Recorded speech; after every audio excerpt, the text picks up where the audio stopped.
Muy buenas tardes en Ecuador, muy buenas noches en Europa. Un saludo especial a todos los hermanos bolivianos y a todos en cualquier otra parte del mundo. A quienes nos acompañan conectados en Zoom, en Facebook Live y en todos los medios digitales que nos retransmiten. Abrazos y bienvenidos. Desde el Enlace Latinoamericano Europeo, les agradecemos mucho por participar a este conversatorio. Asimismo, agradecemos a todo el equipo de trabajo que está haciendo esto posible. Mi nombre es María Calle y los saludo desde Italia. Un cordial saludo a nuestro invitado, Fernando Guanacuni Mamani, quien nos acompaña para conversar sobre la identidad de pueblos ancestrales de nuestro continente, Wiphala. Fernando Guanacuni es abogado por la Universidad de San Andrés en la ciudad de La Paz, Bolivia. Tiene un diploma en psicología de aprendizaje conseguido en Chile y actualmente es doctor e investigador indígena aymara de la cosmovisión ancestral. También es miembro del partido Movimiento al Socialismo, Instrumento Político para la Soberanía de los Pueblos de Bolivia y, además de eso, es autor del libro Vivir Bien, Buen Vivir, Filosofía, Política, Estrategia y Experiencias Regionales, que va por la 6ª edición, y de los libros Visión Cósmica de los Andes y Yatunca, la Sabiduría Ancestral. Fue también ministro de Relaciones Exteriores de Bolivia en 2017-2018, durante el tercer gobierno del presidente Evo Morales Aymá.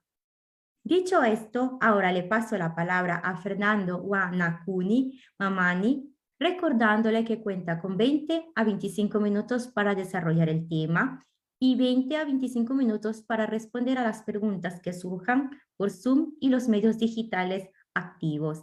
Bienvenido, tiene la palabra. Muy buenas tardes, muy buenas noches a todos los hermanos que seguramente están siguiendo a través de este espacio virtual y agradecer por la invitación que me hacen, porque definitivamente la Wiphala hoy es un símbolo presente, ya no solamente como una reconfiguración o recuperación circunstancial, sino definitivamente hoy es un actor de la historia política de los pueblos indígenas originarios. Así que quiero saludarlos desde Chuquiagumarca, desde la ciudad de La Paz, Bolivia, a todos los que están escuchándonos, viéndonos y acompañándonos en este evento. Voy a distribuir en dos partes mi presentación.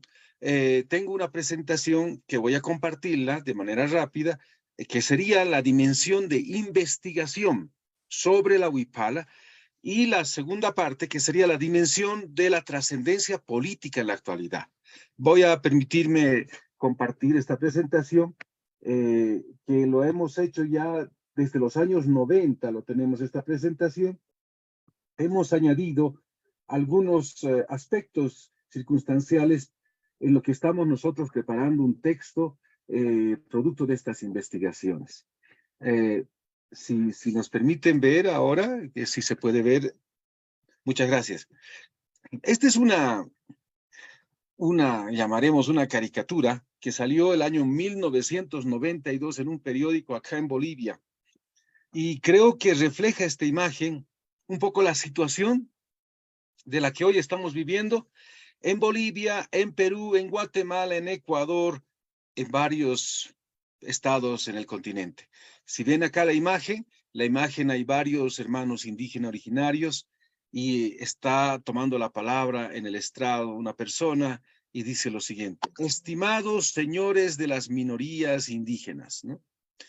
Cuando el dibujo está mostrando que no es una minoría, sino definitivamente es una gran población en este continente, más aún una población que tiene una larga data milenaria. El título que le ponemos a nuestra presentación es La Wiphala, símbolo del nuevo tiempo. Wiphala, símbolo del nuevo tiempo. Un segundo, por favor.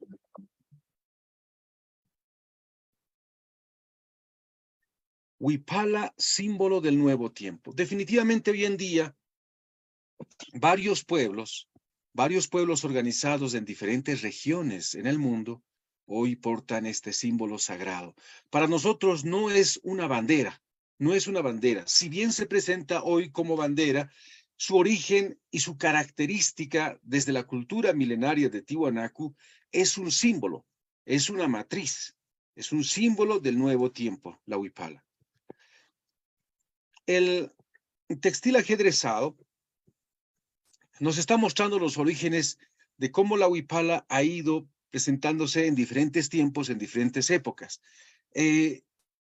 La huipala nos está mostrando algo fundamental, la matriz escalonada, que es una característica de la construcción arquitectónica de los pueblos del continente del Abya Yala, especialmente de la cultura Tiwanaku como uno de las culturas más antiguas de este continente. Aquí tenemos el textil ajedrezado encontrado en la montaña de Llullayacu, envuelta en dos momias de dos niños, en la cual se muestra perfectamente el concepto ajedrezado y la matriz escalonada, ¿no? El concepto ajedrezado y la matriz escalonada.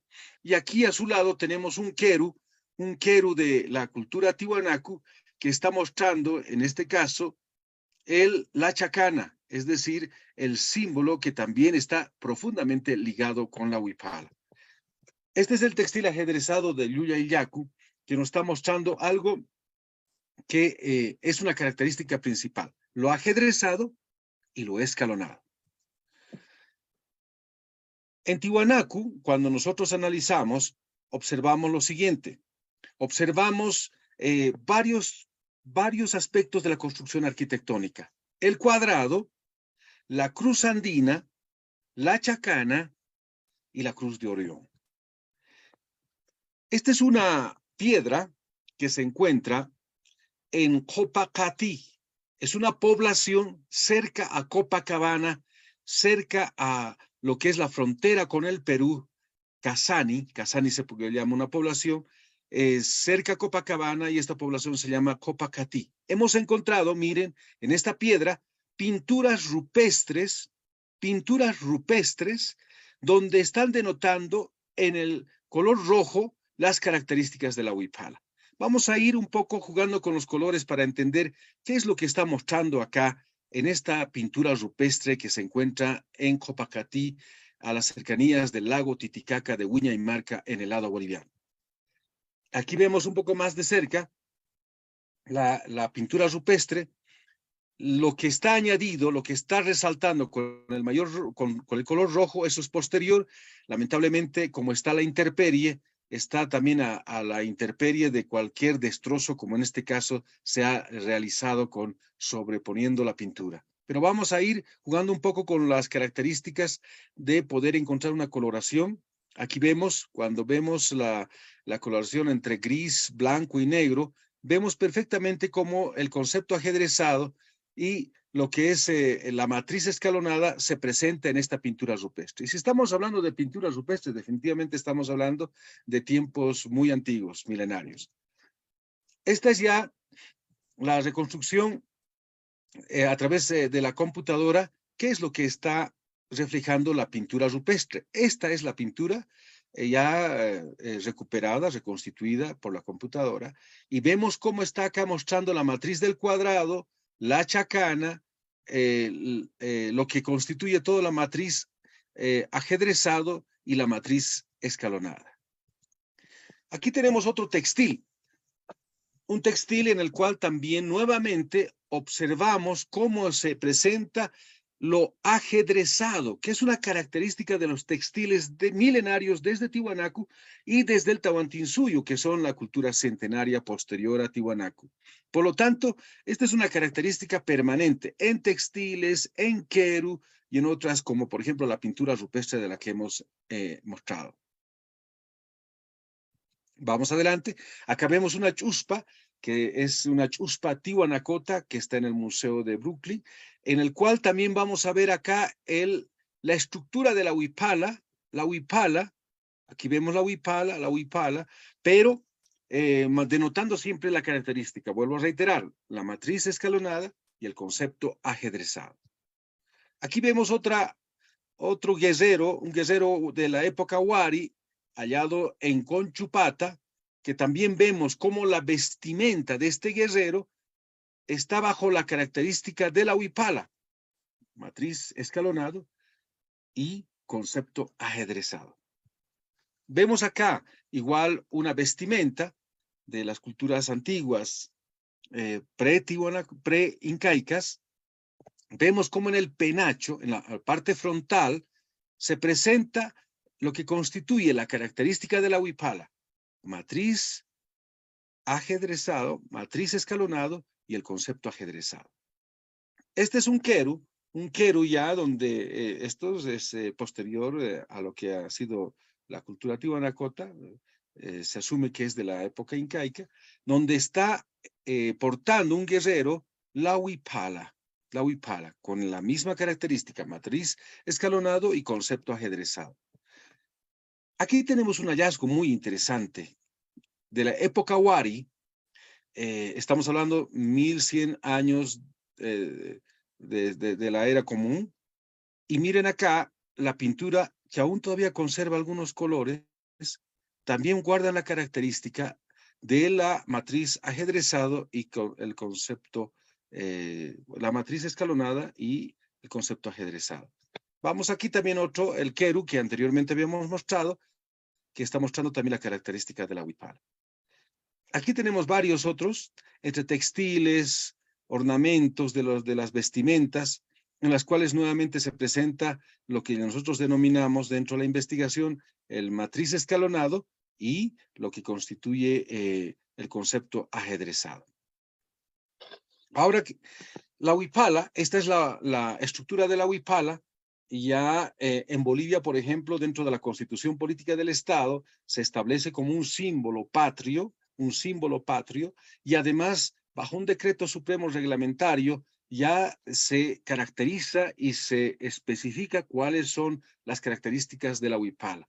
Son 7 por 7 cuadrados, la línea blanca diagonal descendente es la representación de lo que constituye el Colla suyo. Esta es la huipala, que pues prácticamente tiene una mayor presentación porque ha tenido ya una sistematización, más aún una, llamaremos una reglamentación a través de lo que es la Constitución Política del Estado plurinacional y del Decreto Supremo Reglamentario de Símbolos Patrios. En Bolivia constituye un símbolo patrio oficial. Y en algunos municipios y en algunas regiones del Perú, también a través de normativas jurídicas, constituye un símbolo de la región, en este caso de Puno, de Juli, de Juliaca, de toda la región de Puno en el Perú, a través de normativas jurídicas, constituye un símbolo patrio. En Argentina, lo propio, al igual que en Chile, bajo ordenanzas municipales, ya la huipala está presente como un símbolo patrio que va presentándose en los diferentes actos protocolares. Pero vamos a ver algunos aspectos. Esta es una huipala. Vamos a duplicar la otra huipala. Vamos a colocar otra huipala y colocamos otra huipala. Y vemos que se forma cuando unimos 4 huipalas, se conforma, si me permite ver con el cursor, si ojalá puedan verlo los hermanos que nos acompañan, en la parte azul central se forma el cuadrado. Luego, la parte que inmediatamente del azul se constituye lo que es la cruz andina. Esta es la cruz andina. Luego, la parte que está después de la cruz andina es propiamente la chacana. Y el color violeta constituye la cruz de Orión. Si nosotros, en este momento no tengo la imagen, pero si ustedes van a jugar con la abstracción, en este momento les invito, a María Calla le invito para que pueda ver esta figura, y imagínense que está viendo desde la parte superior, está en el cielo, y la parte azul esta es una construcción piramidal. Cada color es un escalón. Está viendo una pirámide escalonada, no similar como la pirámide de Egipto, que es diagonal, directamente diagonal. En este caso, cada color representa un escalón. Por lo tanto, se está conformando una pirámide escalonada, similar a lo que hubo en Chichén Itzá, en Teotihuacán, en el Caral, en distintos otros lugares. Por lo tanto, nos está mostrando algo que fundamentalmente la huipala es un símbolo, es una matriz de construcción arquitectónica y, bueno, vamos a seguir describiendo lo siguiente. Este es lo que muestra el calendario de los 13 meses en la cosmovisión andina, es muy importante. El calendario dentro de la cosmovisión andina no tiene 12 meses, tiene 13 meses, porque es el calendario lunisolar. El ciclo solar marca todo lo que es la gestión mara, pero los ciclos lunares marcan los meses, más o menos de 28 días, de manera de unos segundos más, unos segundos menos, pero son 28 días que suman 13 meses, que en total son 164 días. Y el día suelto se la dedica al día al Padre Sol, cuando ocurre el solsticio de invierno, que es nuestro año nuevo acá en Bolivia. Y como les mencionaba, ese mapa que les he mostrado a través de la abstracción de los colores, nos muestra cómo todas las pirámides en el continente de Abya Yala son de concepto escalonado. Miren, son como gradas. Al decir escalonado estoy diciendo gradas, escalones. Esa es la matriz característica que se generó en Tiwanaku. Esto es Teotihuacán. Vamos a ver, esto es Chichén Itzá. En México también, pirámide de Chichén Itzá, la misma característica, escalonado, escalonado. Por eso es fundamental. Enfatizo bastante porque si ustedes han estudiado la cultura griega, la forma de la arquitectura, van a encontrar el dórico, jónico, el corinto, etcétera, ¿no? Son características arquitectónicas. Si tuviéramos que describir la cultura tiwanaku y las culturas que llegaron hasta Mesoamérica, la influencia tiene una característica escalonada. Esa es la característica arquitectónica, escalonada. Entonces, por eso enfatizo muchísimo que la huipala rescata en ese sentido la matriz escalonada. Aquí vamos a ver también otra pirámide en Guatemala, Tikal, la pirámide de Tikal, igual, tiene la característica escalonada. Acá, el Caral, en el Perú, en la costa del Perú, de la misma forma, las pirámides son escalonadas. Bueno, este es un recorte de un periódico que lo presentó don Germán Choquehuanca, los años 90, en un periódico de una separata. Este periódico ya no existe, se llamaba este periódico Presencia, en una separata que se llamaba Linterna Diurna. Y aquí está mostrando una huipala, pero una huipala que Germán Choquehuanca afirma que es de Pablo Zárate Vilca, de Pablo Zárate Vilca.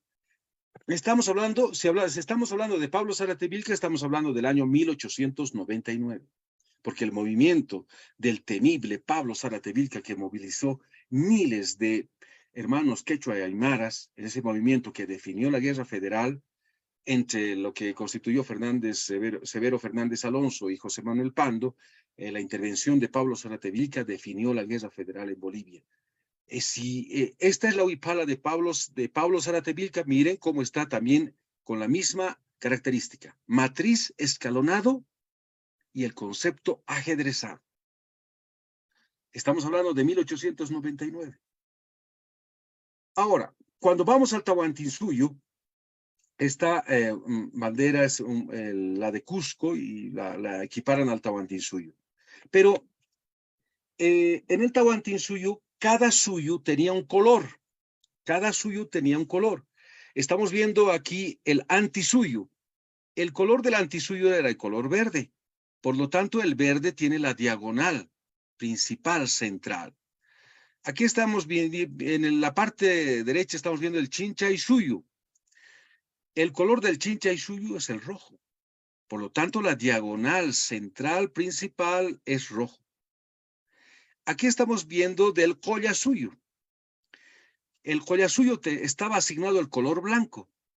Y aquí, por lo tanto, el color blanco representa la diagonal principal del Collasuyo.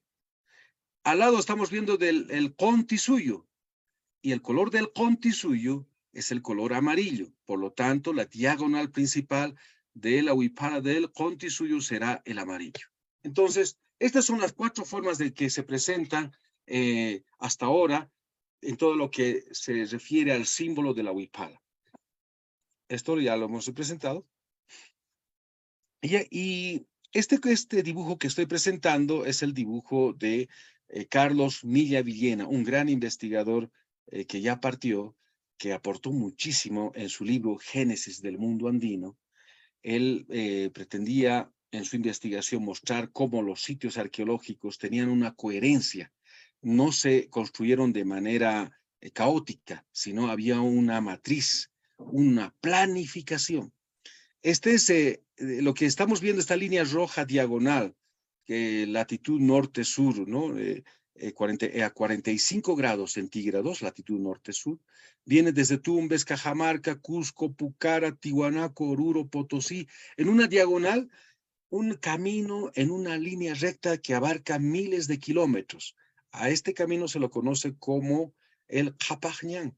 Esa es una ruta milenaria que la UNESCO ya reconoce como un patrimonio de la humanidad, ¿no? Entonces, pero aquí la pregunta va, ¿cómo construyeron?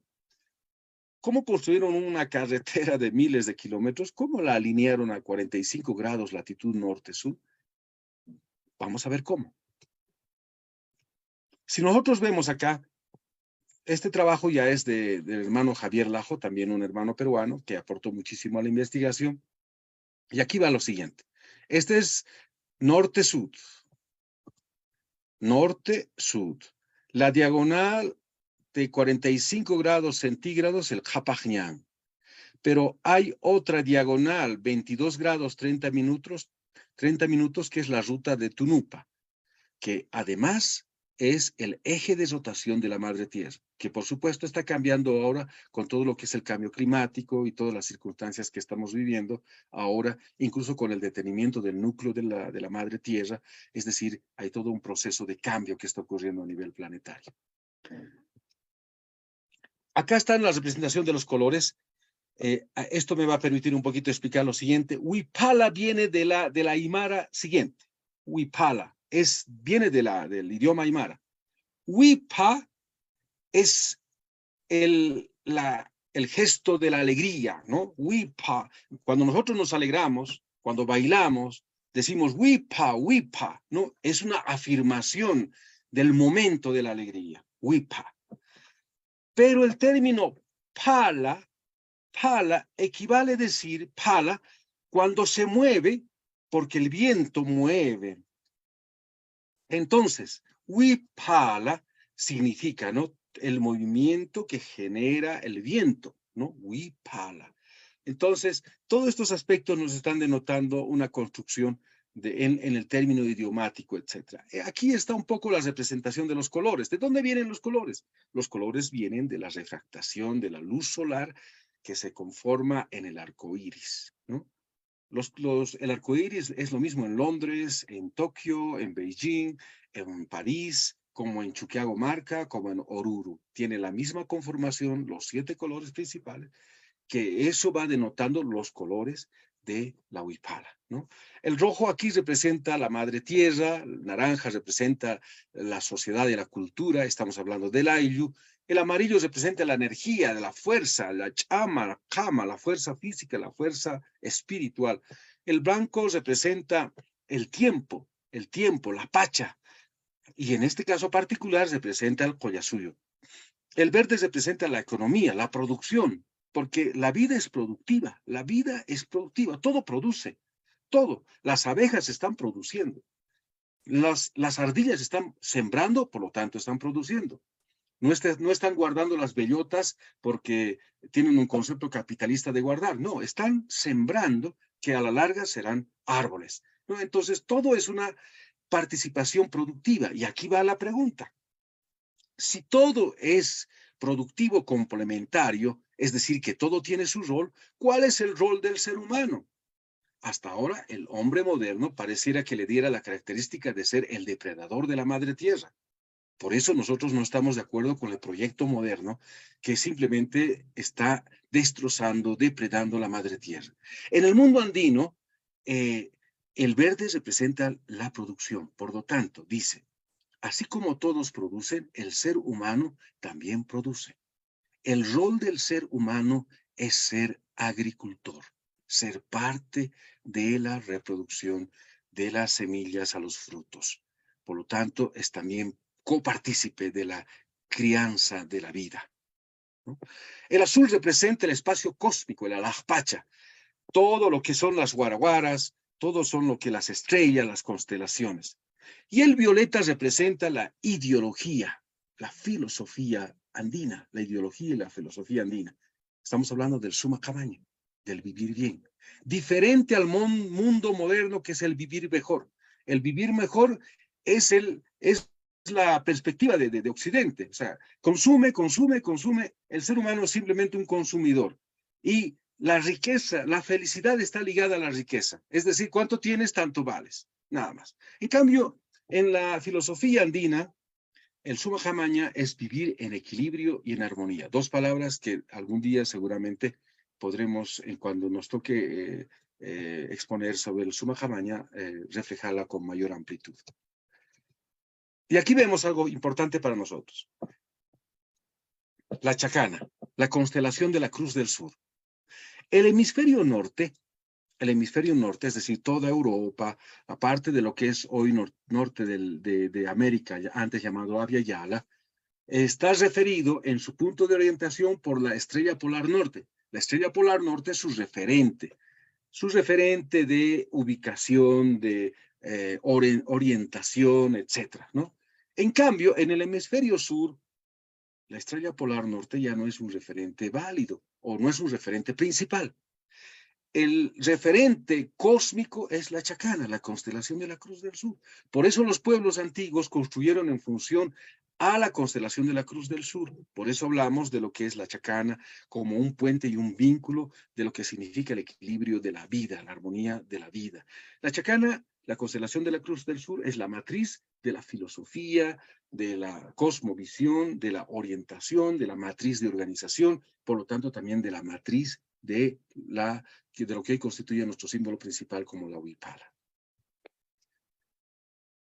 Y la constelación de la Cruz del Sur surge en diferentes lugares y se presenta, aquí estamos viendo en la figura central de la Puerta del Sol, en la base se presenta la constelación de la Cruz del Sur, que genera también el mayor referente de lo que es el punto de orientación y de ubicuidad. También vemos ahí en un instrumento de hueso cómo se va presentando la chacana. La huipala, nuevamente volvemos a reiterar, hoy constituye un símbolo en algunos ya de manera oficial, otros por el sentimiento de esa lucha de los pueblos indígenas originarios. Aquí estamos viendo el parte del continente de la Abya Yala, hoy llamado América. Mucha gente dice, pero está al revés, y Carlos Milla Villena les respondía, pero ¿qué es arriba, qué es abajo en el universo? Si María Calle me responde, ¿qué es arriba y abajo en el universo? Pues es algo convencional, ¿verdad? Es algo convencional. Lo de arriba, para algunos es el norte, para nosotros es el sur. Para nosotros el sur es arriba. Es una cuestión también simplemente de convención. Pero hay una respuesta muy interesante que dio la NASA. La NASA, es decir, de todo ese proyecto aeronáutico de Estados Unidos. La NASA dice lo mismo. ¿Qué es arriba, qué es abajo en el universo? Pues es algo convencional. Pero si tuviéramos que catalogar qué es arriba y es abajo por el viaje de la galaxia en el universo, estamos viajando, dice, hacia el sur. La galaxia está viajando hacia el sur. Por lo tanto, si tuviéramos que definir qué es arriba, qué es abajo por el viaje de la galaxia, el sur es arriba. El sur es arriba. Entonces, en base a ello, vamos a superponer sobre Sudamérica lo siguiente. Espero que se comprenda en el tiempo que tenemos. Vamos a superponer la huipala. Ahí pongo una huipala, la primera huipala, la segunda huipala, la tercera huipala y la cuarta huipala. Y lo que hemos encontrado aquí, superponiendo la huipala, las 4 huipalas en el continente, cada intersección de los cuadrados es un lugar exacto de un centro arqueológico, de una ciudad milenaria, de un templo sagrado, de una montaña sagrada. En este punto central del azul está Tiwanaku. Esto lo hizo primero el investigador Carlos Milla Villena, luego lo complementó Javier Lajo y luego compartimos nosotros nuestras investigaciones y lo completamos en base a todo un proceso de articulación y complementación de tantas otras investigaciones. Entonces, ¿qué hemos observado? Mantengan en su retina esta figura superpuesta a Sudamérica, la región de Sudamérica, con las 4 huipalas. Pero me voy a permitir pasar a otra imagen, que es lo mismo, pero voy a describir con mayor exactitud lo siguiente. Mire, esto es las 4 huipalas. He superpuesto las 4 huipalas, porque ahí está el cuadrado, la cruz andina, la chacana, etc. Y miren lo que hemos encontrado. Al punto central está Tiwanaku, como centro de articulación de todos los templos antiguos. En la parte sur está Pucara, una ciudad importante que se encuentra en el lado peruano. En la parte norte está Tacna. Tacna es una ciudad antigua, no es una ciudad nueva, es una ciudad antigua. En la parte posterior está Oruro. Oruro también no es una ciudad recientemente desde la República, no. Esto viene desde los Urus, es antiguo. Y en la parte central está Santana de Yacuma. Santana de Yacuma ya está en la parte del Beni, en la parte amazónica de Bolivia. Y casualmente encontraron en Santana de Yacuma restos de la cultura de Tiwanaku, es decir, vasijas, etc. Entonces, miren, cómo concentro Tiwanaku, Tacna, Oruro, Santana de Yacuma y Pucara conforman un cuadrado perfecto, pero concentro Tiwanaku. Pero ahí no acaba todo. Vamos a ir mostrando acá, esto es aquí hasta Cusco, Cusco, que es una ciudad también milenaria, y aquí está, este es un punto de donde emergen todo, esta es una falla geológica que está en el Océano Pacífico, de donde emergen todos los terremotos que afectan a la región del hemisferio sur. Es decir, conocían también los ancestros este punto llamaremos, de importancia en lo que serían las placas tectónicas, en la unión de las placas tectónicas.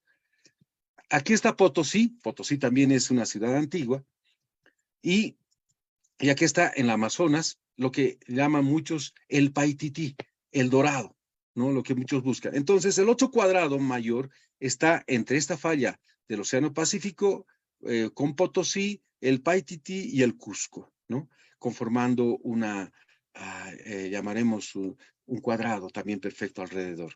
Seguimos encontrando más. Vamos en un punto, en una diagonal, se encuentra Xochapampa, que hoy conocen como Cochabamba, ¿no? Otra ciudad también antigua. Seguimos trazando y vamos a seguir encontrando. Aquí, por ejemplo, en el punto está el monte Tunupa, que está en el Salar de Uyuni. Esto está en el Salar de Uyuni. Hay una montaña, y justamente es una montaña Tunupa reverenciada, cuidada y protegida a través de los rituales por los pueblos quechua aymaras y urus. Seguimos y vamos a encontrar Carabuco. Carabuco es una ciudad, población a las riberas del lago Titicaca, en el cual también está ligado todos estos aspectos de importancia de una construcción planificada territorial. Y vamos a ir, miren, trazando los círculos alrededor, y vamos a seguir encontrando muchas otras ciudades, ¿no? Machu Picchu, Incahuasi, Ollantaytambo. Trazamos la horizontal, o perdón, la vertical norte-sur y la horizontal este-oeste, y miren lo que encontremos. La diagonal, 45 grados centígrados, latitud norte, latitud sur, está en lo que es el Capajñán, la ruta de miles y miles de kilómetros. Japajñán. Y al otro lado encontramos otra ruta, el Hachataki, que es otra ruta también que se pierde en la Amazonía, que hay que seguir investigando. Pero hay otra ruta que une justamente la montaña Tunupa, Tiwanaku y Carabuco. Esta se la conoce como la ruta de Tunupa, ¿no? La ruta de Tunupa. Pero a la otra diagonal, 22 grados 30 minutos, también se encuentra la ruta de Sumaya, ¿no? Y todo esto estamos encontrando en función a la huipala, a la unión de las 4 huipalas. Es decir, lo que nos está mostrando que las construcciones milenarias, en base a la matriz escalonada, se ha expandido de manera proporcional, se ha construido de manera proporcional, no de manera caótica, ¿no? Entonces, todo esto hemos encontrado en base a la huipala, ¿no? Entonces, lo que estamos viendo acá, por ejemplo, son 4 huipalas, uniones de varias huipalas, y miren lo que encontramos. Más cuadrados, cruz andina, la chacana y la cruz de Orión, y obviamente la matriz de los textiles, Por lo tanto, este es un símbolo muy importante que se aplica a varios otros aspectos más. Simplemente lo que estoy mostrando acá es una pequeña parte de la investigación que nosotros hemos hecho, y además seguimos haciendo las investigaciones buscando siempre las huellas de la huipala y su implicación en los territorios. Esto hemos encontrado y se puede ir encontrando de manera de que pueden ir tejiéndose, llamaremos, centros importantes en el mundo, de encontrar sitios arqueológicos que van denotando una historia y en su importancia, ¿no? Entonces, esta es la primera parte que yo concluiría, donde la huipala, para entrar ahora en esta segunda parte política, si me queda el tiempo todavía. Representa, la huipala definitivamente hoy representa el símbolo de los pueblos indígenas originarios. La huipala hoy es ese símbolo que está articulando a los movimientos sociales, a los pueblos indígenas originarios, más allá de los territorios estructurados por los estados coloniales, que es una estructura colonial. Está en la región, está desde México, está desde Colombia, Ecuador, Perú, Bolivia, Brasil, Chile, Argentina.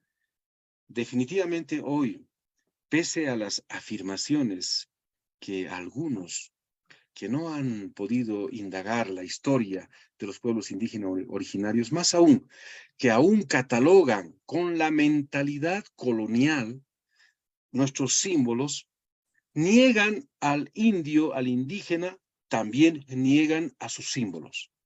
Hemos visto durante los golpes de Estado ocurridos en diferentes tiempos, en Bolivia, ahora en Perú, han negado y han ultrajado con la acción y con la palabra a un símbolo sagrado de los pueblos indígenas originarios.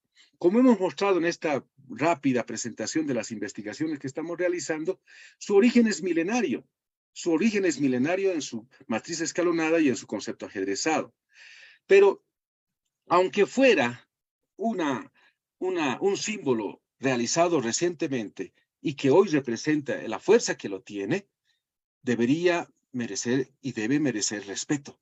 Pero algunos, vuelvo a reiterar, con la mentalidad colonial, y miren lo que voy a decir, tal vez a otros no les guste lo que voy a afirmar, pero es la realidad. Algunos, con la mentalidad colonial, racista, catalogan nuestros símbolos.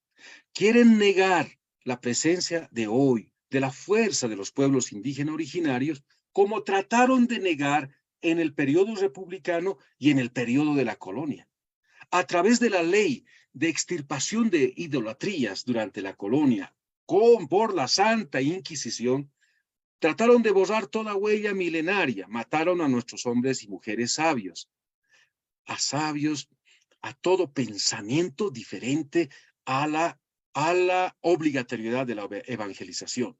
Por lo tanto, ese pensamiento colonial trató de borrar la memoria milenaria de los pueblos indígenas originarios. Más aún, vinieron con un pensamiento en la que consideraban al indio como cosas que hablan. En latín se dice res nullius, cosas de nadie.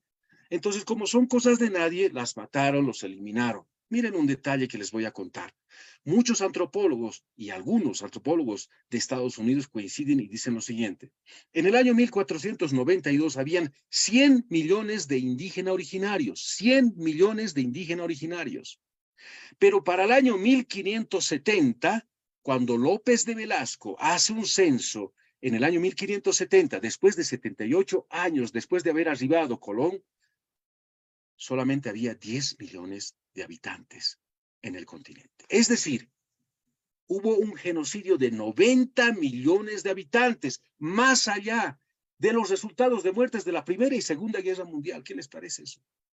Y eso no lo dicen, porque obviamente su mentalidad colonial no permite reflejar esta verdad y no van a reconocer ese genocidio que ha ocurrido en la colonia. Y en la República no fue diferente. La República simplemente fue un traspaso de poder de los blancos a los criollos y a los mestizos, en desmedro de los pueblos indígenas originarios. Continuó el saqueo, como en la colonia se robaron el oro y la plata, en las repúblicas se robaron también el estaño, la goma y otros recursos.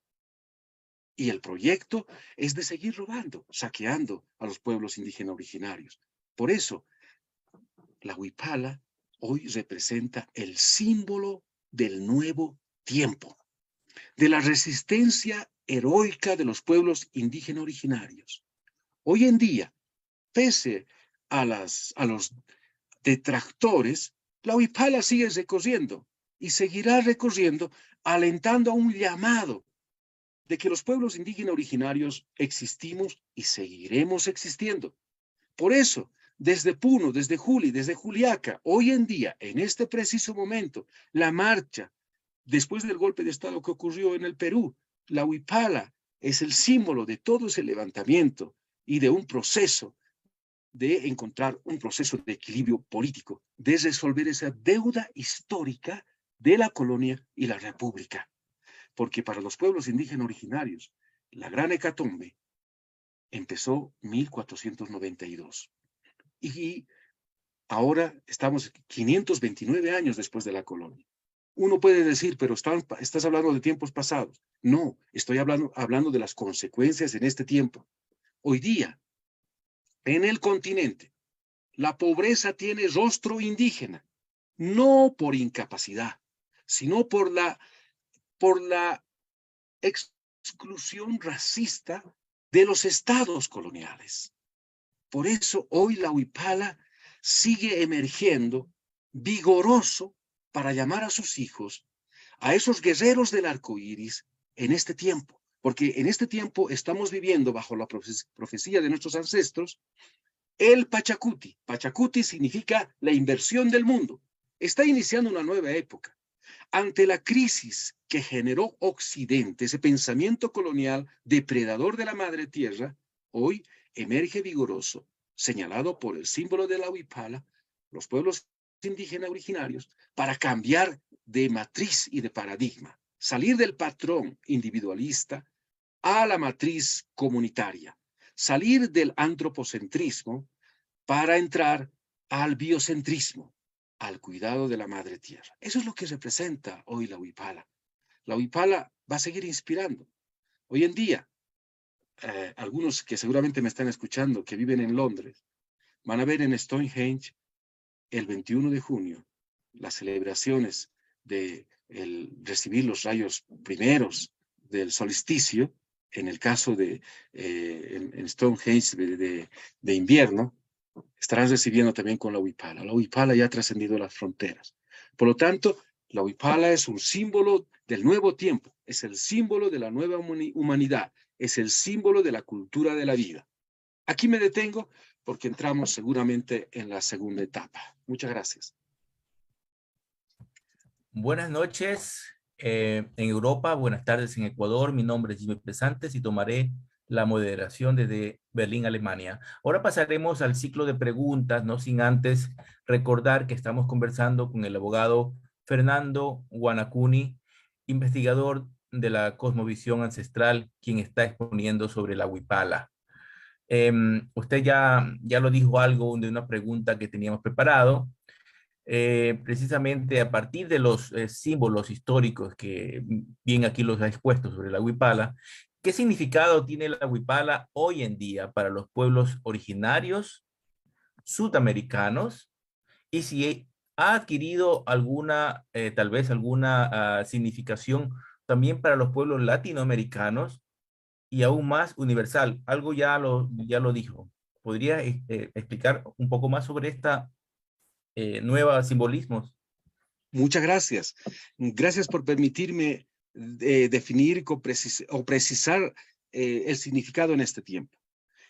En este tiempo, en el siglo XXI, bajo el calendario gregoriano, para los pueblos indígenas originarios que aún vivimos en este continente, representa la solución, el llamado de resolver la deuda histórica, porque hay una deuda histórica, querido hermano. Tal vez desde Europa no lo vean de esta forma, pero ¿cómo lo vemos nosotros? Desde los pueblos y el pensamiento y el corazón aymara, en este caso mío, y de los pueblos indígenas originarios. Durante la colonia, sojuzgaron a los pueblos indígenas originarios, con un pensamiento de ver como cosas que hablan. Incluso se atrevieron a decir si tenían alma o no tenían alma. Esa era la realidad. Así hablaban y pensaban y lo actuaron así. Por eso habló de ese genocidio de 90 millones de indígenas desde el año 1492 hasta 1570, pero que no terminó ahí. Durante los procesos republicanos, el proceso republicano libertario, entre comillas, cuando empieza Bolivia, Ecuador, Perú, Argentina, etcétera, a conformarse bajo una rebelión, llamaremos, de los procesos libertarios, no cambió nada. Simplemente fue un traspaso del chapetón europeo al criollo y al mestizo, nada más. Eso nada más fue. Esa es la realidad, porque el pueblo indígena seguía sumergido en el olvido, en el racismo, en la matanza, en el genocidio. Continuó. Por eso cuando ocurren los 200 años de libertad, dicen, no, para nosotros no significa nada los procesos libertarios, porque fue simple un traspaso de poder a otros que usufructuaron y repitieron la historia. Por eso, la Huipala hoy representa la reconstitución primero de la identidad cultural, que es algo fundamental, porque recordemos que la colonia llegó con la cruz y la espada. La cruz significó muerte, la cruz significó obligatoriedad, y si no aceptaba, significaba ejecución, muerte, nada más. Eso ocurrió en la colonia y ocurrió en la república con las leyes que estructuraban el pensamiento y seguían vendiendo las tierras comunitarias más los indígenas. Cuando vendían unas tierras, se catalogaba montañas, riqueza, más hombres, mujeres, niños, indios. Ese era el pensamiento republicano colonial. Por lo tanto, aún continuaba la esclavitud disfrazada en pongueaje, en servidumbre, pero continuaba. Por lo tanto, la Huipala representa hoy día la solución de la deuda histórica, porque aún todavía hay la pobreza, vuelvo a repetir, en América, en Latinoamérica, tiene rostro indígena, pero no por incapacidad, sino por la progresiva exclusión, sistemática exclusión.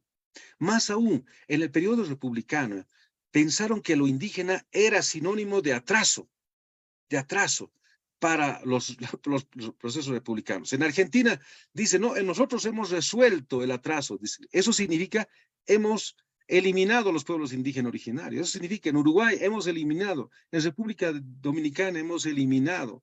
Eso significa. En Chile queremos eliminar el retraso de Chile, significa eliminar a los mapuches. Ese es el pensamiento colonial.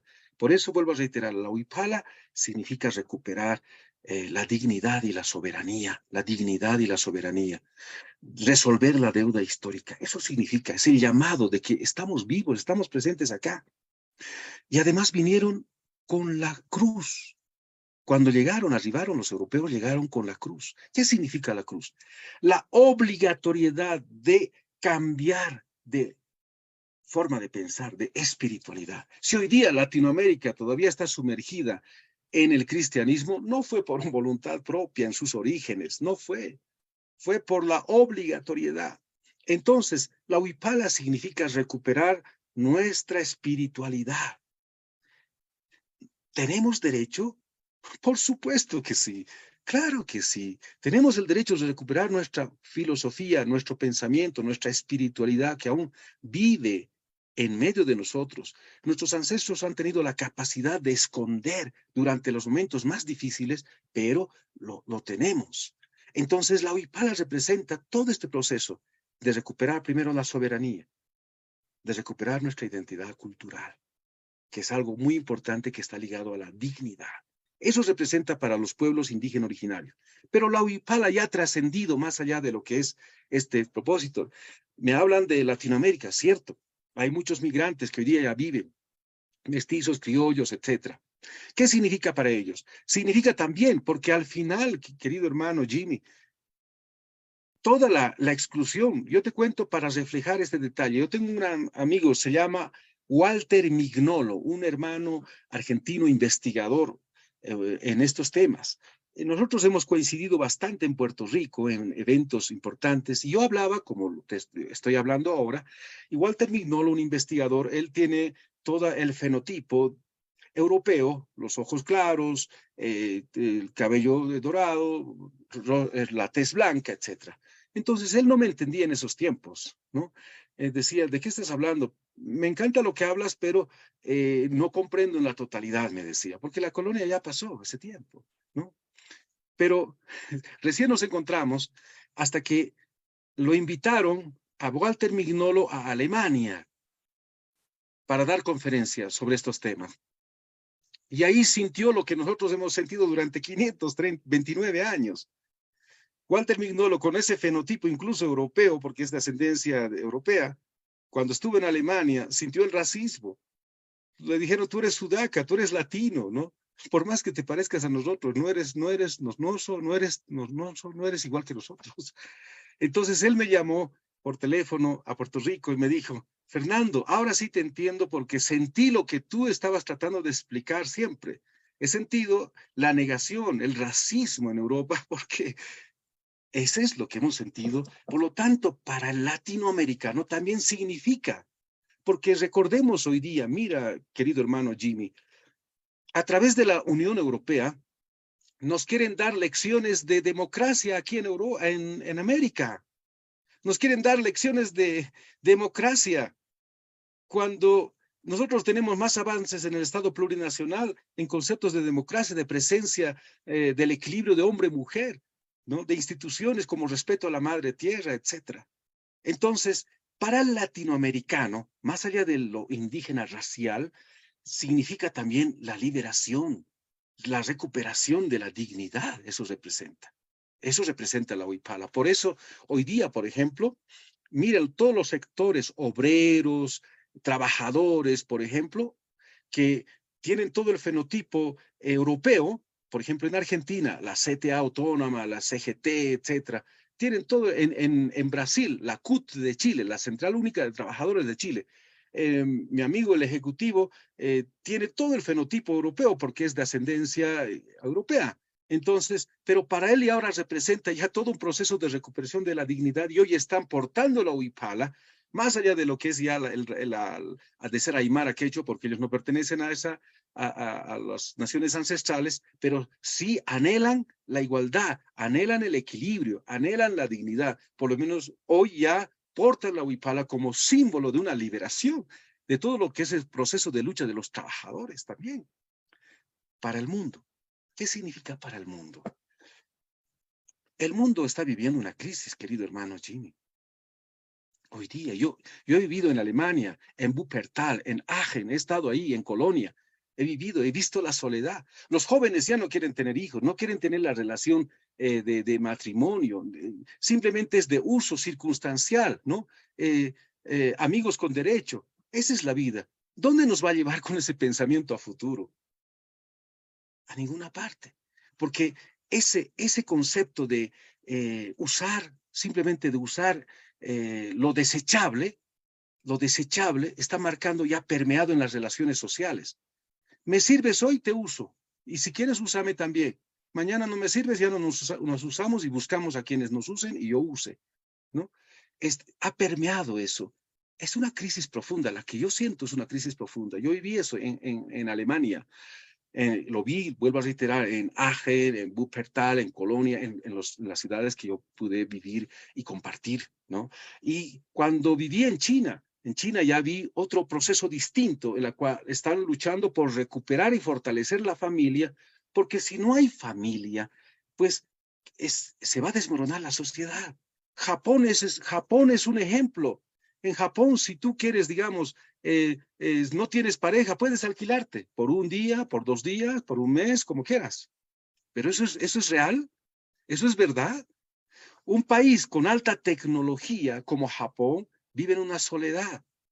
en la que incluso programan la muerte en cualquier momento. Los niños tienen un juego. ¿Qué tal si nos suicidamos a las 7:15? Sincronicemos los relojes a la cuenta de 4. Eso es vida, ¿no? Entonces, la vida no solamente está viviendo, la humanidad actual no solamente está viviendo una crisis económica, no, está viviendo una crisis de vida. Si continúa todo este proceso de depredación de la madre tierra, están depredando a la matriz de la vida, porque depredan a la matriz de la vida, entonces van a depredar la vida. Eso es realmente inconsciente.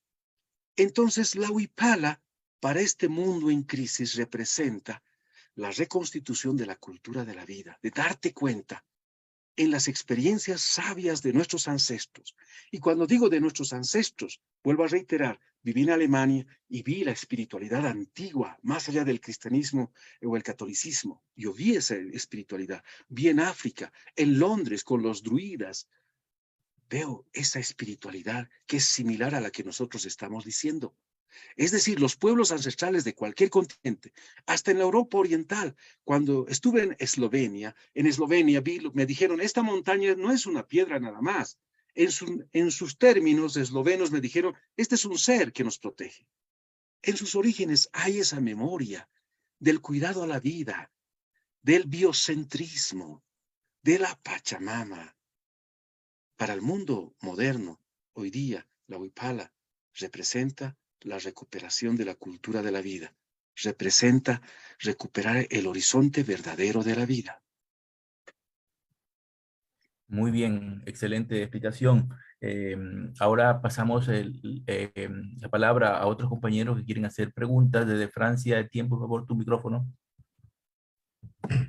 Gracias, Jimmy. Buenas noches, Fernando. Qué Buenas gusto noches. tenerte aquí porque la verdad es que hace mucho tiempo que quería conversar sobre este tema de la cultura indígena y lo que significa, ¿no?, en América Latina. Y creo que has hecho una muy buena presentación sobre los desafíos que vive las comunidades indígenas en Ecuador. Y he aprendido mucho, segundo, porque, bueno, yo soy francés, pero hace un par de años que me estoy interesando en la situación política, social, la cultura en América Latina y sobre todo en Ecuador, ¿no?, con este programa L. Y lo que quiero decir es más bien una reflexión, y perdón por tomar un poco de tiempo, pero yo empecé, el primer libro que he comprado para estudiar Ecuador fue este. Se llama El Buen Vivir, de Alberto Acosta, ¿no? Y es el fundador, uno de los fundadores de Pachakutik, ¿no? Y él fue parte de la creación con Rafael Correa ¿cómo se llama?, de la Asamblea Nacional Constituyente, ¿no? Y quiso, mis colegas me pueden confirmar o no, si me equivoco, pero quiso implementar el summa causa, ¿no?, en Ecuador, con el gobierno de Correa. Y a mí me llamó mucho la atención y voy a decir por qué. Porque yo fui criado en Europa, ¿no?, con esta cultura europea, con todo lo que atrae detrás de esta cultura.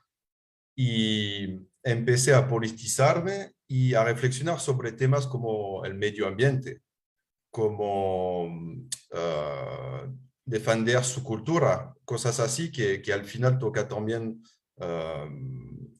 que es parte también de los desafíos de la comunidad indígena, ¿no? Y me di cuenta con este libro que al final el mundo occidental es una hipocresía. ¿Por qué? Porque el mundo occidental promueve el neoliberalismo que destruye el planeta, que siempre busca en el extractivismo, y nos damos cuenta que no es positivo para nada y para nadie, ¿no? Que sea para el planeta, para los pueblos, que promueve el individualismo que ataca sí, al medio ambiente. Y, por ejemplo, en Europa siempre los gobiernos neoliberales, que se califican de socialistas, muchos, dicen que van a cuidar el medio ambiente, pero siguen imponiendo medidas neoliberales. Y a partir de este libro y de estudiar un poco la cultura indígena y este pensamiento de suma causa, me di cuenta de esa hipocresía, ¿no? Que no veía antes. Entonces, a mí me permitió abrir mi mente de europeo, ¿no? Sobre estos temas, no solo del medio ambiente, sino del individualismo. Y hablaste de los suicidios como en Japón, creo que es el segundo país más desarrollado del mundo. O sea, quizás me equivoco, pero es muy interesante porque la tecnología no significa el buen vivir al final. Y nos damos cuenta que somos cada vez más individualistas con esta sociedad neoliberal, ¿no? Y creo y quiero terminar en eso y puedes luego dar tu opinión, pero creo que hay muchas reflexiones que el mundo occidental debería recuperar en el suma causa, como la democracia. Hablaste de la democracia, estoy totalmente de acuerdo que aquí hay una buena herramienta que podríamos desarrollar a nivel del país o del mundo, cuidar el medio ambiente, entonces reflexionar sobre el neoliberalismo, pero sin hipocresía. Compartir, por ejemplo, en Ecuador existe la Pampa Mesa, ¿no? Es que nos reunimos todos para comer. Y esto me parece una buena reflexión también para fortalecer de nuevo la comunidad, ¿no? Y quiero terminar sobre esto, ¿no? Sobre todos estos temas que la comunidad indígena ha podido, los pueblos originarios han podido guardar, o sea, ¿cómo se dice? Destacar, sí, destacar, durante 500 años y que aún sigue vivo, ¿no? Siguen vivos estos pensamientos, ¿no? Estas reflexiones que son parte de la cultura andina, ¿no? Y que deberíamos implementar a largo plazo a nivel de una sociedad. Gracias. Muchas gracias por compartir esa experiencia. Yo lo conocí a Alberto Acosta justamente cuando estaban en el proceso de la Asamblea Constituyente Montecristi, ¿no? Que cuando él era el presidente de la Asamblea Constituyente en Ecuador, acompañando a Rafael Correa, nosotros opinamos de la siguiente forma. Para esta región de Sudamérica hubo una coincidencia generacional importante, muy importante. Voy a mencionar algunos. Chávez, Kirchner, Mujica, Lula, Correa, Evo Morales, ¿no? Y Bachelet incluso. El padre Lugo en Ecuador también, Fernando Lugo, coincidió una generación muy importante que raras veces ocurren aquí en esta región. Coincidió una generación que tenían una visión para recuperar la dignidad y la soberanía desde la izquierda, desde el socialismo a otros, pero en Bolivia desde la visión de los pueblos indígenas originarios. Pero nos dio una oportunidad de tener una palabra y una presencia con una voz diferente. Entonces, el aporte de Alberto Acosta fue muy importante sobre el libro que tú tienes del vivir bien, del buen vivir, llaman ellos, ¿no? Entonces, deberíamos nosotros acompañar a estas generaciones porque raras veces ocurren estas coincidencias. Ahora está ocurriendo una nueva coincidencia. Petro, AMLO, ¿no? La vuelta, el retorno de Lula, es decir, esperemos que nuevamente se pueda reconfigurar porque para nosotros es importante, porque ante esta nueva emergencia multipolar, hay una emergencia multipolar, estamos hablando de Rusia, de India, de China, estamos hablando. África también se está organizando. la región también, en lo que llaman América Latina, necesita organizarse. Pero para ello se necesita voluntad política, porque recordemos que vivimos en un continente donde hay una hegemonía terrible para nosotros, Estados Unidos, ¿no sabe?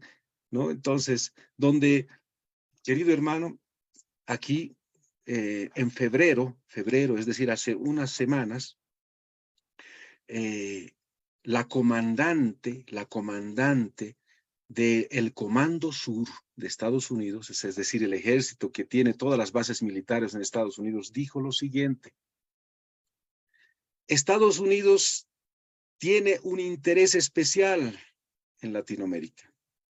¿Y cuál es ese interés especial? No es para cuidarnos, darnos alimento, no. Nuestros recursos. Y sabe, este siglo XXI, ante la nueva emergencia de lo que llamaremos las baterías, los autos eléctricos, las computadoras, los celulares, hay un elemento básico, litio. Y ellos no van a quedarse cruzados con las manos cruzadas viendo qué pasa con ellos. Ellos quieren eso. Ya el Comando Sur, la comandante del Comando Sur lo dijo directamente. Esa es la realidad. La voluntad de los gobiernos a veces que los catalogan de una u otra forma están sujetos, y América del Sur está sujeto a esa hegemonía.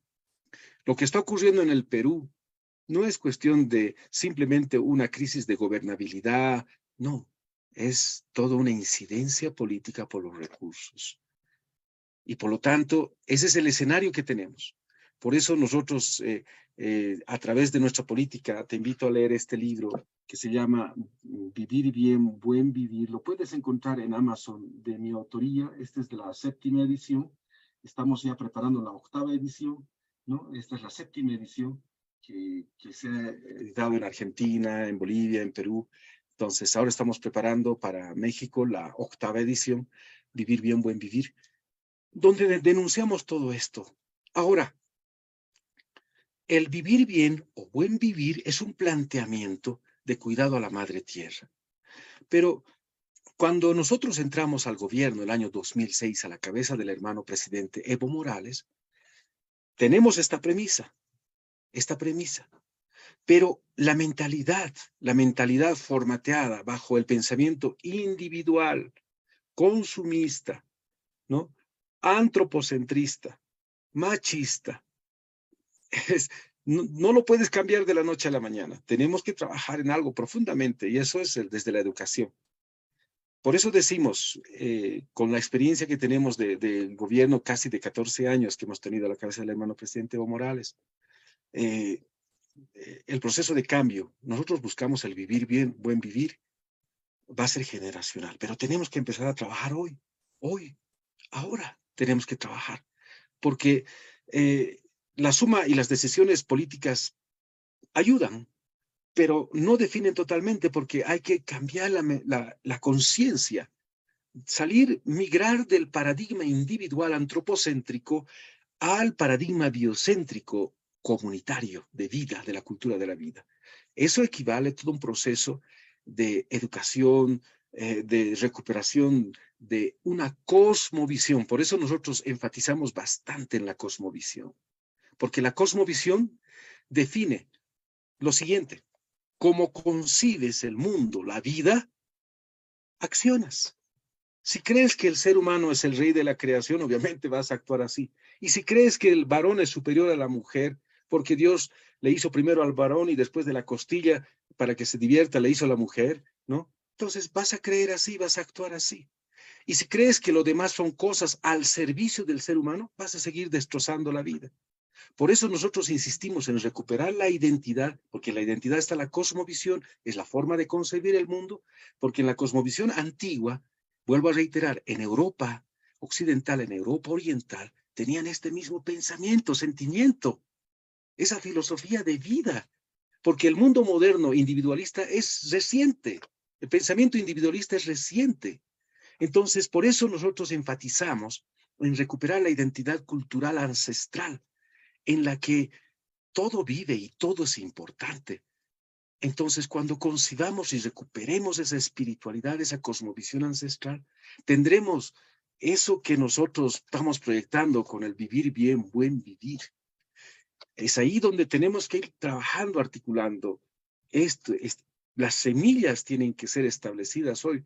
Las semillas son tan pequeñas y cuando lo entierras a la tierra no se ve, pero a futuro será un árbol frondoso y fuerte.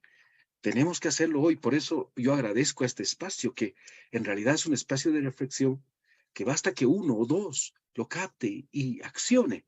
Es un gran avance. Muy bien, ahora desde Italia, María nos quiere hacer una pregunta. Por favor, María. Muy buenas noches, muchísimas gracias por estar en este espacio. Yo soy muy contenta de aprender muchísimo sobre la parte de la comunidad indígena. Yo vine muy pequeña y no tuve la posibilidad de continuar con mis estudios sobre nuestras identidades. Yo tenía hablando usted de cómo visión, de cómo enfrentar la vida, y es una curiosidad porque quisiera que se resaltara un poquito esta situación. Nosotros acabamos, por decir, de acabar el tiempo de la pandemia, que fue un tiempo bastante terroroso porque fue el momento en que, al menos aquí en Europa, explotó sobre todo el individualismo en las personas, se alzaron los niveles psicológicos peores. Cómo la comunidad indígena, cómo a través de toda su cultura afrontaron esto y cómo así para unos países fue propio catastrófico, mientras que para otros fue continuar con una, no normalidad, pero con un espíritu diferente. Muchas gracias. Muchas gracias por tu pregunta, hermana María. En Bolivia, como en Latinoamérica, la pandemia, nosotros decimos pandemia porque ha estado dirigido esto para nosotros, ¿no? Acá se han muerto más personas por el temor, por muchas cosas se murieron. Y obviamente, como bien dice, afloró el individualismo al extremo, ¿no? El aislamiento al extremo. En Bolivia estábamos viviendo dos crisis. Uno, la crisis del golpe de Estado. Yanine Áñez estaba gobernando, un golpe de Estado. Y segundo, la crisis sanitaria. Y como es la característica de los gobiernos liberales y neoliberales, no atendió al pueblo indígena. No atendió. Más aún hicieron un negociado con los respiradores y otros, ¿no?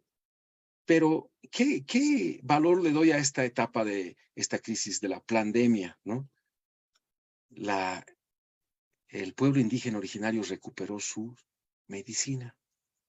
Nosotros recuperamos medicina, porque si había todo este virus, sabía que no teníamos los remedios occidentales, porque no les interesaba al gobierno de ese momento. Entonces recuperamos nuestros mates de matico, huira, eucalipto y todo, y empezamos a manejar todos nuestra medicina natural ancestral. Con eso nos curamos, con eso nos hemos recuperado. Y además con la ayuda comunitaria, que para nosotros fue una fortaleza muy importante. Y eso ocurrió en el Perú también, eso ocurrió en el Ecuador, eso ocurrió en Guatemala. Es decir, esta etapa ha sido para nosotros nuestra nueva etapa de recuperación, nuestra medicina ancestral, el valor de nuestra medicina ancestral. Por lo tanto, en el pueblo indígena originario nosotros tenemos como primacía la medicina ancestral y eso ha resuelto también. No voy a afirmar otras cosas porque acá en Bolivia estamos en persecución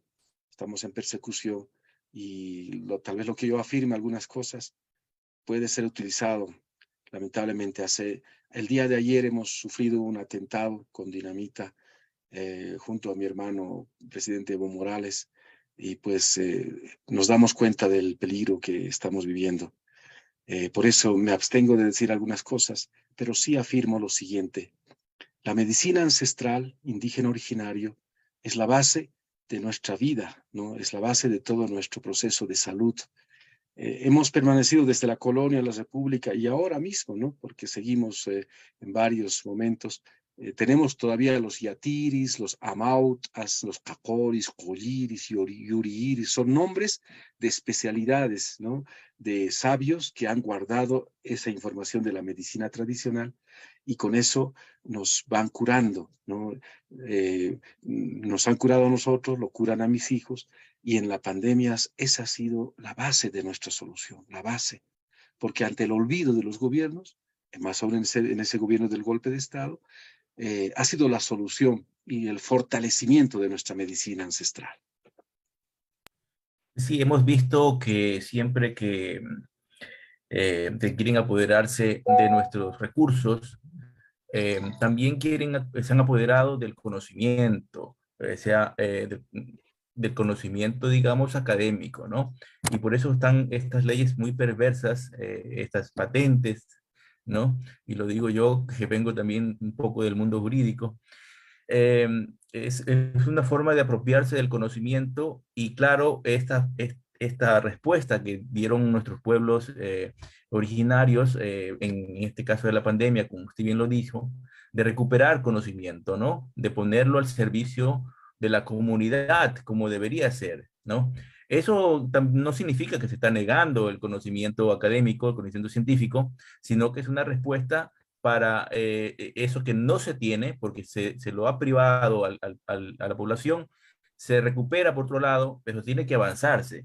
Y en eso quería, usted habló muy bien del individualismo, de cómo eso ha perjudicado mucho a nuestra población, porque es una parte, una forma de cómo se está quitando, digamos, valor a la población, ¿no? Es el valor social, llevarlo hacia el valor individual, ¿no? No solamente con el individualismo en sí, sino también propietario, ¿no? Vemos como una cantidad muy reducida de la población se ha apropiado del recurso de la mayoría de la población. Y lo vemos en nuestros países, en los países que han estado bajo el yugo del neoliberalismo, como una de las primeras cosas que han atacado después, después cuando ha habido esta renovación neoliberal, se han captado de nuevo los gobiernos y lo primero que atacaron fue también a la academia, a disminuir la calidad de la academia que estuvo, digamos que estuvo fortaleciéndose en la etapa que usted bien dijo, de esa etapa de alguna manera de los países progresistas, de los gobiernos progresistas, perdón. Entonces, usted habló muy bien de la educación, que es una de las cosas que se tiene que fortalecer, con la que se tiene que trabajar, ¿no? Y si no se puede, porque han tomado el poder, el control de las universidades, por ejemplo, en muchas partes, o no le dan recursos a nuestras universidades, hay que hacerlo también desde las estructuras populares. Pero hay que rescatar la academia. ¿Cómo hacer para que nuestros pueblos originarios y para que la población en general, porque ya no solamente es la cuestión etnicista, sino ya es a nivel popular, ¿no? Abarca todo mucho más y esto representa también, la Huipala puede representar ese agrupamiento de los pueblos, ¿no? Por buscar identidad y en esa identidad la comunidad y sobre todo salir de estos, digamos, de la pobreza, salir de estos estados de explotación. ¿Cómo usted ve eso? ¿Cómo se podría hacer para que se fortalezca el rescate de lo académico, del conocimiento? Nosotros en la finales de la década de los 90 y principios del 2000, hemos encontrado un hallazgo fundamental en la isla Parití, en el lago menor del lago Titicaca, del lago Wiñaymarca. Se han hallado restos arqueológicos de distinta naturaleza, de distintas identidades, desde lo amazónico, que viven en el lado brasileño, como el lado de Chaco, que es la parte de lo que es Paraguay, Argentina, Bolivia, etc., y la parte andina y la parte de la costa, es decir, cerámicas de diferentes culturas. Tiwanaku fue una articulación de diferentes naciones. Pero ¿cuál fue la característica? Respetando la identidad cultural, respetando la particularidad de cada pueblo, sin la hegemonía que es el proceso de homogenización. Entonces, es muy importante esto. La huipala representa en sus diferentes colores diferentes identidades culturales, pero también la posibilidad de la unidad, porque se encuentra unido, es decir, la unidad en la diversidad. Este es un proceso importante para nosotros, esta matriz filosófica, la unidad en la diversidad de identidades culturales. Por lo tanto, esos son procesos de experiencia. La medicina moderna tiene un valor fundamental, la medicina moderna, pero cuando entra al ámbito del negocio, eso es lo que lo deteriora, ¿no? En función a la búsqueda de respuestas, definitivamente es un valor de la generación que estamos viviendo, pero unida a las generaciones anteriores, podemos tener mayores respuestas y mayores posibilidades de solución. Eso es lo que se presenta en la huipala, es la articulación.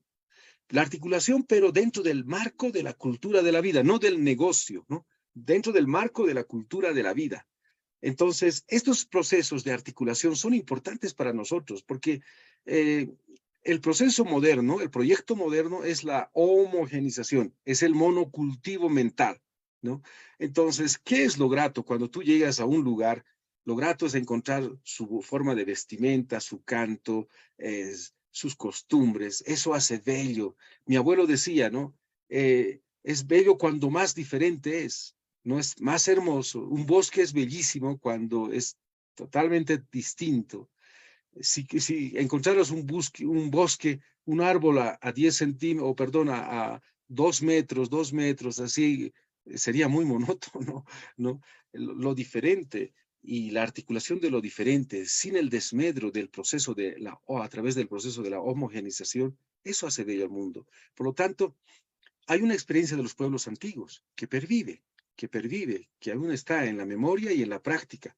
Pero también hay una productividad de la búsqueda de solución del mundo moderno.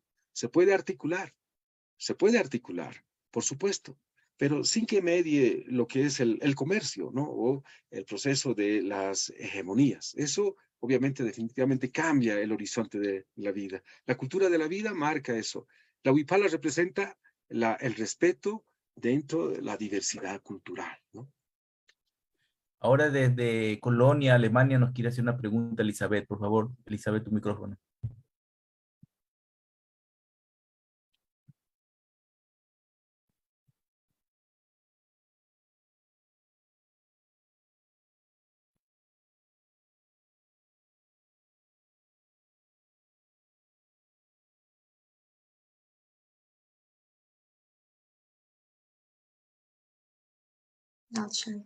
¿Me oyen ahora? Ahora te escuchamos. Perfecto, sí. Bueno, muy buenas noches desde aquí, desde Europa, Fernando. Elizabeth desde Colonia. Yo voy a apagar mi cámara porque está un poco dañada. Me van a disculpar, por Perfecto. favor. Pero quiero hacer una pregunta. Y bueno, a mí me ha encantado el conversatorio. Muchísimas gracias por todo. Vamos, por toda la sabiduría. Por toda la Se te sabiduría. escucha entrecortado, no se te escucha bien. Apaga la cámara, por favor, para que haya Sí. más ancho de banda. Sí, está apagada. ¿Me oyen ahora? Ya, perfecto. Te escuchamos ahora. Ahora Perfecto. mejor, listo. Sí, bueno, a mí me ha encantado el conversatorio, les decía que he aprendido muchísimo, muchísimas gracias por eso. Y a mí me ha encantado también aquello del biocentrismo, Fernando. Bueno, usted que vivió aquí en Colonia incluso, sí, que me encantó aquello que dijo, que lo que se ha percatado de prácticamente la decadencia de, vamos, del trato interpersonal, diría yo, ¿no? Que es realmente que va abajo. Y eso se debe naturalmente, entre otras cosas, al individualismo. Yo me pregunto, porque lo del biocentrismo, claro que a mí me gusta y claro que intento en lo posible también ponerlo en práctica. Sin embargo, vivimos en sociedades donde la espiritualidad cada vez tiene menos cabida. ¿Cómo conciliar hoy en día esa visión, ese biocentrismo, lo digo abiertamente, con el sistema capitalista en el que vivimos y nos desenvolvemos, ¿sí? A mí me queda claro que debería haber desde un principio, desde el jardín de infantes, y luego pasando por las escuelas primarias, ya un cambio de paradigma en cuestión de educación, ¿sí? El proceso sería largo, pero ¿qué consejo nos podría dar para poder, vamos, subsistir a pesar de las circunstancias en las que vivimos? Gracias. Muchas gracias. Uno de las preguntas que nos hicimos es similar a la que me realizas. La educación para nosotros es un eje fundamental, pero no la educación simplemente para leer y escribir o para buscar un trabajo y encontrar el dinero y el sustento y bueno, no en ese sentido. Nosotros mi persona ha sido profesor desde el año 1984, ahora ya estoy jubilado de primaria y secundaria, de parvulario, inicial, etcétera. Y cuando ya estaban por terminar al jovencito, cuando sale bachiller, ellos me preguntaban y me decían, profesor, ¿qué puedo estudiar para ganar más dinero? Entonces, solamente esa era la pregunta, ¿no? Yo le decía, pero no, ¿tú qué quieres ser? Le decía. Pero no, ella me decía, o él me decía, yo quiero ganar dinero. ¿Qué profesión me puede hacer ganar más dinero? Ese era el horizonte y el pensamiento del niño. Y creo que no ha cambiado mucho, porque algunos optan por estudiar carreras que seguramente le van a resolver la economía, pero no le van a resolver la vida, el vivir bien, decimos nosotros. Entonces, hay que cambiar el paradigma, pensamos, y por eso es que nosotros en Bolivia hemos cambiado la ley de educación, motivando a que se introduzca la educación comunitaria. La educación comunitaria tiene otro principio, tiene otra metodología, tiene otro horizonte. Trabajamos no solamente por objetivos, sino también por horizonte. Los objetivos obviamente son metas inmediatas, pero hay metas mediatas de la vida, ¿no? Porque la vida no acaba, ¿no? Entonces, a eso llamamos horizontes. En ese sentido, nosotros hemos emprendido desde los pequeñitos, y esto no lo decimos de memoria. Hoy día tenemos un colegio acá en Bolivia, colegio de niños desde los pequeñitos, en los cuales estamos implementando esta metodología de la educación comunitaria de los niños. Y se ve el cambio. Si le enseñas que todo vive y todo es importante, accionan de esa forma. Si les enseñas que la madre tierra vive, accionan en ello. Entonces, si le enseñas que la huipala es un símbolo de la cultura de la vida y ellos te preguntan, ¿qué es la cultura de la vida? Y la cultura de la vida es la convivencia armónica permanente. No es la búsqueda del dinero. La búsqueda del dinero es el vivir mejor. La búsqueda de la armonía y el equilibrio es el vivir bien, pero no solamente entre humanos, sino con todo lo que existe alrededor, porque todo lo que existe alrededor tiene su importancia. Si afectamos una parte, afectamos a todo. Entonces el niño empieza a accionar de esa forma. Ya llevamos 7 años en este proceso educativo, de las cuales estamos viendo los pequeños frutos, pequeños resultados, porque vuelvo a reiterar, los cambios no van a ser de pronto, van a ser generacionales. Hay que admitirlo, van a ser generacionales. Seguramente la buena intención puede adelantar o avanzar con rapidez algunos temas, pero los verdaderos cambios van a ser generacionales. Pero hay que empezar hoy, hay que empezar en el proceso de la educación, en el entender la dinámica de la vida, porque hoy el mundo moderno sabe lo que nuestros abuelos afirmaron, todo vive y todo es importante. Saben que si la abeja desaparece, desaparece todo un proceso de vida.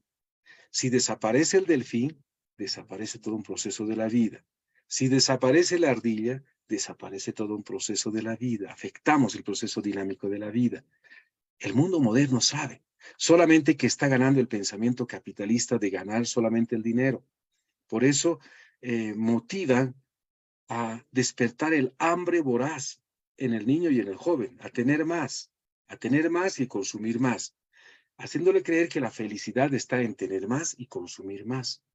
Pero cuando nos damos cuenta, yo tengo en este momento 56 años, pronto cumpliré 57 años, y me doy cuenta cada vez más que el valor de la vida no está en lo que tú tienes, sino en lo que tú has hecho. Se guardan los tesoros más grandes en el recuerdo, en el corazón, porque al final la convivencia con tu hermano, tu esposa, tu esposo, tus hijos, tu abuelo, es lo que te llevas y lo que dejas. La vida es un maravilloso viaje sagrado. Mucha gente piensa que va a estar eternamente.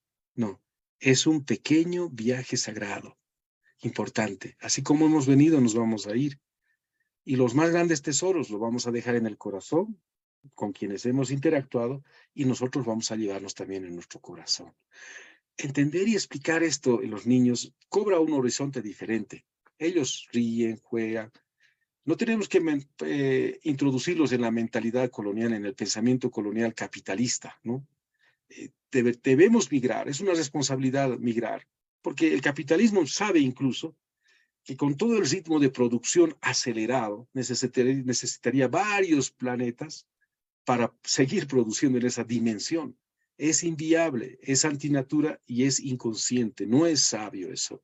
Entonces, todos los programas del diseño curricular deben abarcar todas estas dimensiones, pero desde los principios, que son importantes, ¿no? Estamos nosotros caminando poco a poco, sabemos que hay un largo camino, pero hay que empezar hoy.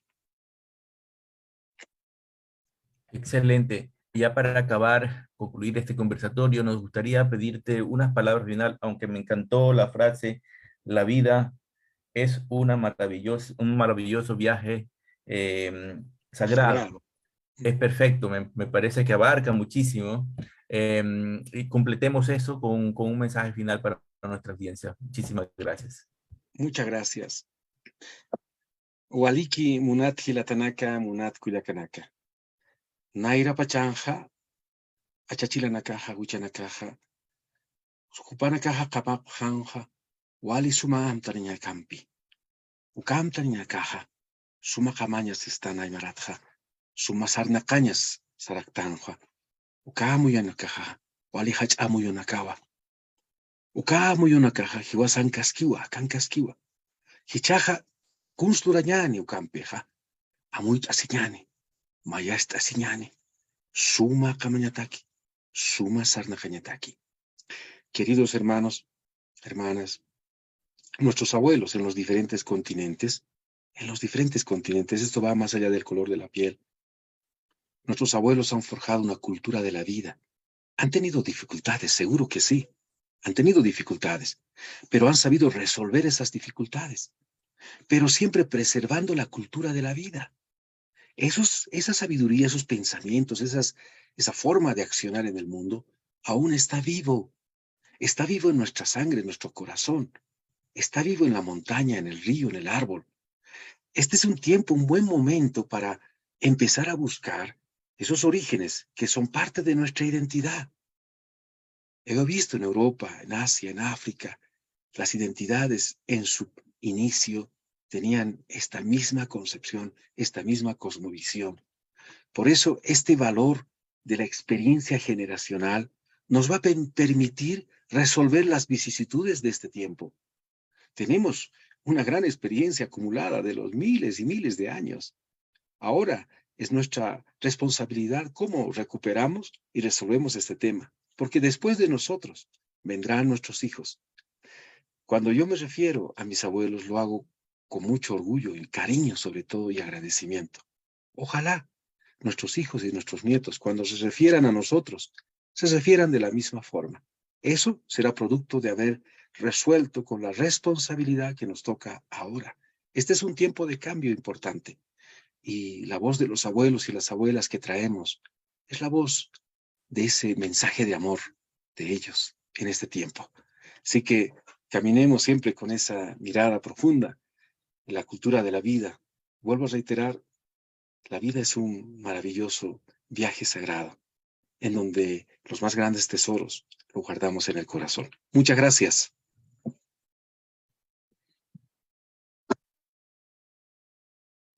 Muchísimas gracias. Agradecemos al abogado Fernando Guanacuni.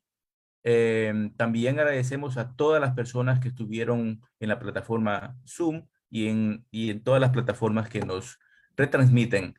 El enlace latinoamericano europeo versión Ecuador es un proyecto de migrantes ecuatorianos y latinoamericanos en Europa conectados con compatriotas ecuatorianos que tienen como objetivo construir de manera participativa y consensuada un espacio de integración y unión en lo cultural, social y político, con el fin de vigorizar la representación de migrantes latinoamericanos en Europa.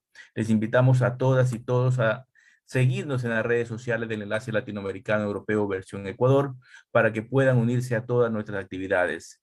Por favor, compartan este conversatorio muy interesante que nos ha brindado el abogado Fernando Guanacuni. Muchísimas gracias y el próximo miércoles tendremos como invitado a Alex Saab. Hasta pronto. Adiós.